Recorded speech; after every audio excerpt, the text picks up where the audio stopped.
নমস্কার বন্ধুরা, কেমন আছেন সবাই? আমি ভালো আছি। এই যে আজকে আমি এঁচোড় রান্না করব। এই যে এঁচোড়গুলোকে আমি সিদ্ধ করে নিয়েছি। এই যে সিদ্ধ করে নিয়েছি প্রেসার কুকারে। আর এদিকে আলু, পেঁয়াজ, রসুন, টমেটো, আদা এগুলো দিয়ে ভালো করে কষিয়ে নিয়েছি আলুটা। এবার আমি এঁচোড়গুলোকে দিয়ে দেবো। এবারে আবারও ভালো করে কষতে হবে।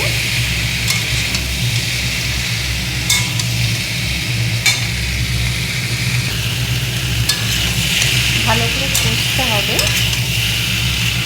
আমি মাংসের মতো করবো, ঢাকা দিয়ে দিয়ে কষবো।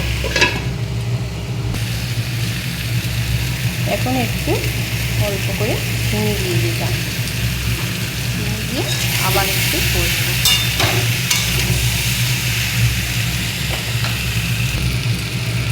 যে কষা হয়ে গেছে, আমি গরম মশলাটাকে এইভাবে থেতো করে নিয়েছি। এবার এতে দিয়ে দেব গরম জল বসিয়ে দিচ্ছি। এই গরম জলটা এতে ঢেলে দেবো। ভাজা হয়ে গেছে, এবার আমি জল দিয়ে দেবো।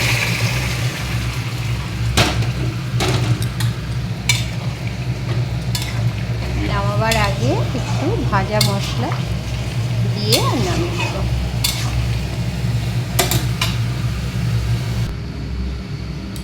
এদিকে ভেটকি মাছের ঝাল করে রেখেছি। এগুলো ভেটকি মাছের ঝাল। আর হলো এটা করলা সিদ্ধ, মাখিয়ে নেব করলা সিদ্ধটা। কাঁঠালের তরকারিটা হয়ে গেছে, এবার আমি একটু ভাজা মশলা ছড়িয়ে দেব।